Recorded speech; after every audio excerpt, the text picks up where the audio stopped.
It's a well-known fact that 1 out of every 6 gauges tells a lie. Okay, maybe it's not a well-known fact. In fact, I might have actually just made that shit up.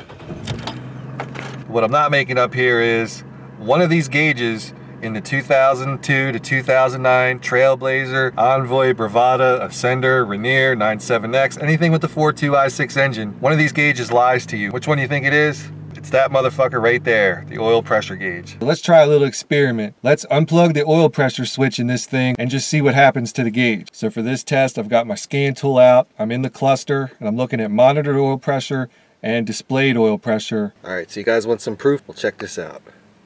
I'm gonna turn the stopwatch on so you guys know that this is all done in one take. I'll go ahead and I'm gonna fire the truck up.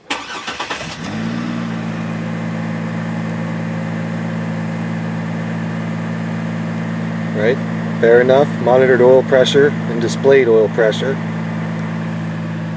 All right.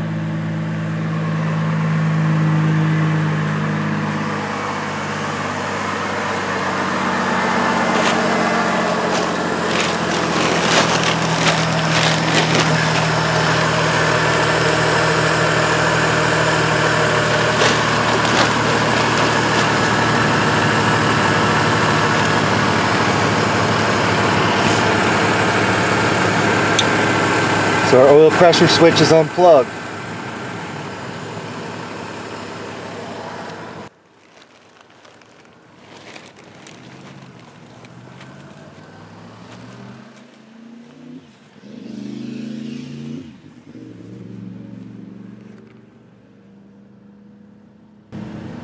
All right.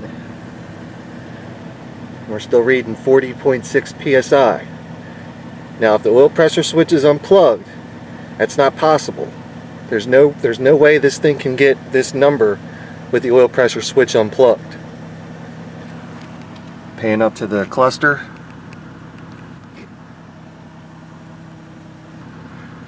And we're still displaying good oil pressure with the switch unplugged. So you can compare the time. You can know that there's no dickery going on here. If you still don't believe it, we'll keep it like this.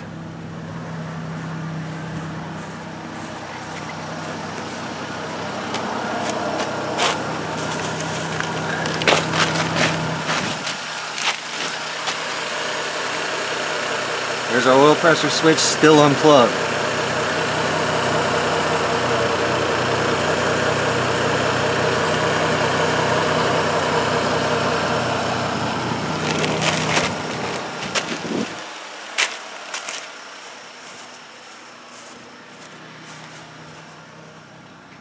Still reading oil pressure, and the cluster PIDs are still showing the oil pressure. Alright, well that shit's weird. You unplug the switch, the oil pressure gauge doesn't change. I would think that it would either go all the way high or all the way low if the switch was unplugged. Well, let's try another test. Let's take the 2 wires off the switch and jump them together and see what happens. This would be impossible to show because there's just not enough room for my hands in the camera, but all I did was I back probed both wires off of that connector with T-pins, and I've got little jumpers coming off of each of them, which means when we connect these 2 jumpers, it's going to complete the circuit through the oil pressure switch. And we're going to watch what happens. Well, there's a fun fact. Even with the engine not running, I still got 36 pounds of pressure.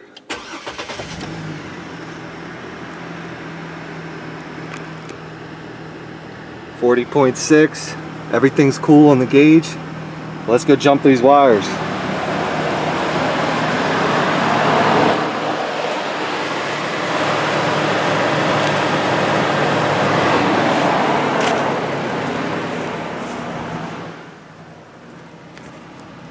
Now we've got a check gauges light, and now we've got no oil pressure. On our cluster, monitored and displayed are both 0.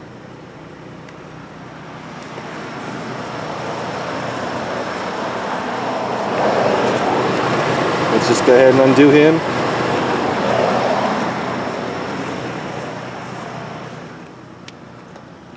Miraculously, the engine is healed. It now has good oil pressure, no check gauges light, but the switch is still unplugged. So switch unplugged, it doesn't change. You jump the two wires together, oil pressure goes to 0. Where the fuck is this number coming from? Where is this 40 PSI coming from? Well, let's look at the service information. Maybe that'll clear this shit up. All right, so we're in the factory service manual. Want to find out how this gauge works. We've got all the major players here. We've got the oil pressure switch, the PCM, the cluster, and the actual oil pressure gauge itself. Now this might be a little bit confusing, so I'm going to make my own rendition of this that's hopefully going to be a little bit easier to follow.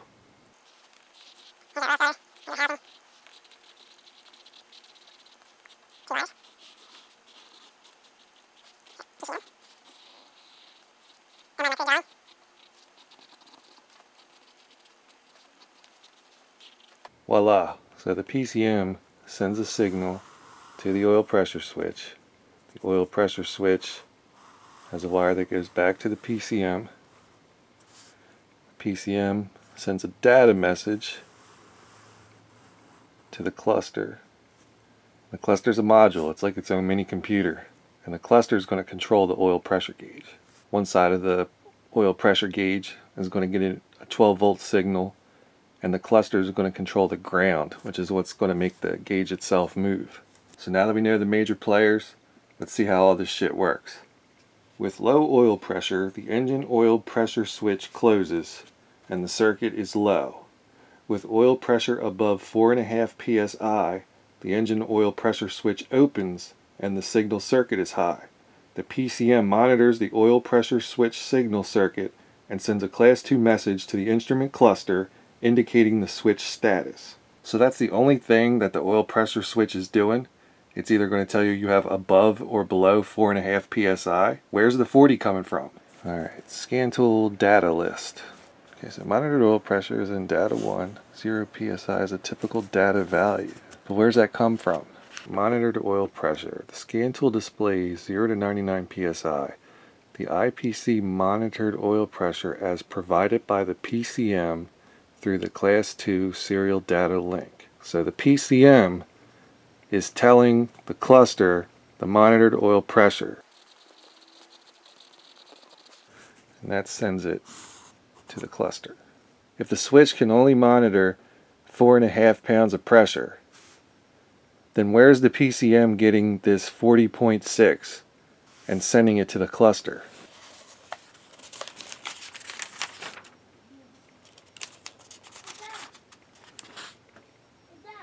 What, man? Alright, hold on. I'll have to be right back. I have to go in my son's room, tell him a story. So in engine controls, let's check out our scan tool data list.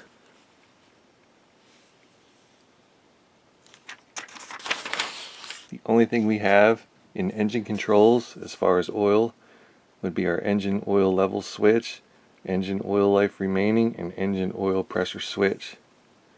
Which for the oil pressure switch, it's either OK or low, meaning above or below 4.5 psi. But there is absolutely nothing in here that talks about the actual oil pressure. We could also just go and breeze through the PCM pinouts just to see if anything in here might be oil pressure. And the only thing we have here is oil pressure switch signal. Nothing for engine oil pressure. So based on what we've read here, there's nothing that the PCM has as far as an input that can dictate an output of monitored oil pressure. So here's a little fun fact. I was going through the owner's manual under gauges, and for the oil pressure, it had mentioned that the oil pressure could change based on engine speed or even outside temperature. I spelled temperature wrong. We'll just leave it at temp. Engine speed and temperature are actually inputs to the PCM. We do have engine speed as one of the parameters, and we also do have intake air temperature. So what if the computer takes engine speed and uses that as the factor for the calculated guess as to what the engine oil pressure should be, and then it sends that message to the cluster, and the cluster shows that on the gauge? Well, that all looks good in theory, but how can we actually prove that that's what's going on? Let's try something. Let's try to get the actual oil pressure that this truck has and compare the actual oil pressure using a mechanical gauge versus what the gauge says. At least that'll give us something to go with. So here they give you the oil pressure test procedure, and they want you to hook up some wacky adapter to the oil filter housing and hook a gauge up to that and get the oil pressure.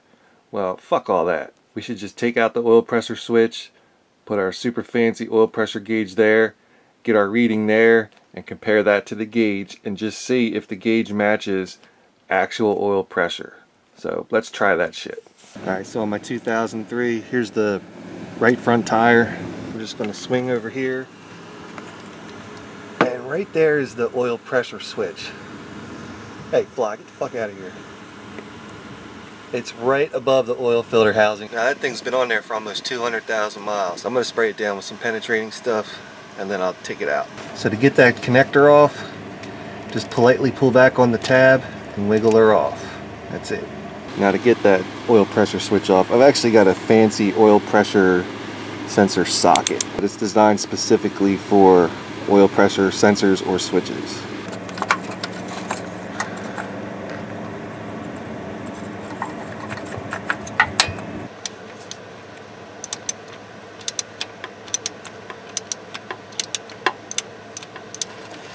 Hey, come on, you motherfucker. So we might lose a little bit of oil. It's all good. Damn, there's some pretty big ass threads on that motherfucker.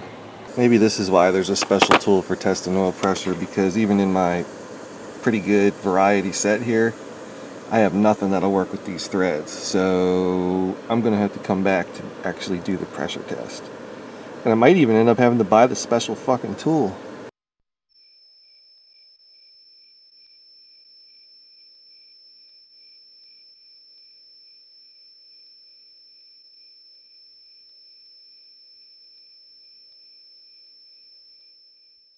Well, today I got a 2009 Santa Fe. Today's not the day for Santa Fe to be on the road because there's like 50-mile-an-hour wind gusts.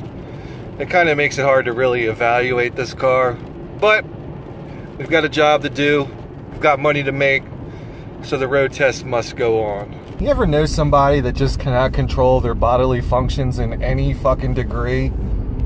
They're just going throughout their normal day, just burping and farting everywhere. Kind of like Miss Congeniality before she got her shit together. I don't get that. I don't get that. I don't get how people just don't have control over basic body functions. I guess that part of their primate ancestry has not developed. I don't know any other way to put it. I don't know any other way to put how somebody can just fucking burp and fart everywhere in everyday life. That just makes no sense. And then these people that burp and fart everywhere have kids. Like, who said, wow, man, I really like the way you burp and fart everywhere. Let me suck your dick. Unless they have the same fucking primate instincts as our fucking old ancestors, which makes them burp and fart everywhere. Then it's like a match made in burping and farting heaven. I just think that if you can't control yourself and you burp and fart everywhere, you should just go live in the jungle. Live like the fucking, what's that show where the motherfuckers just live off the grid or whatever? You guys should just do that. That's the wind, by the way. Not like farting wind, but wind. Did I miss my fucking turn? On this episode of Memoirs of a Mechanic on Road Tests, I actually got lost. I've definitely fucked up here. Definitely fucked up. This is my road test route, and you can kind of see like all this fucking farmland and shit looks the same. This stretch of farmland had construction going on, so the orange cones were the way to tell me that I'm going on the right direction. Fuck you, Google Maps. Actually, Google Maps just told me to make a U-turn, so sorry. Anyway, have some fucking class. You know what I mean? Have some fucking class. I think I'm just gonna fucking just burp and fart everywhere, like just like a fucking caveman. Do you, crick cubs? take this woman to be your honor if the defense calls. Will be some other just wrong timing ordeals where somebody would burp at the most inappropriate time. When they were getting married, when they were seeing the judge. Can't think of anything else. I guess I should put more thought into these. But I'm not going to put thought into it. I just go out on a road test.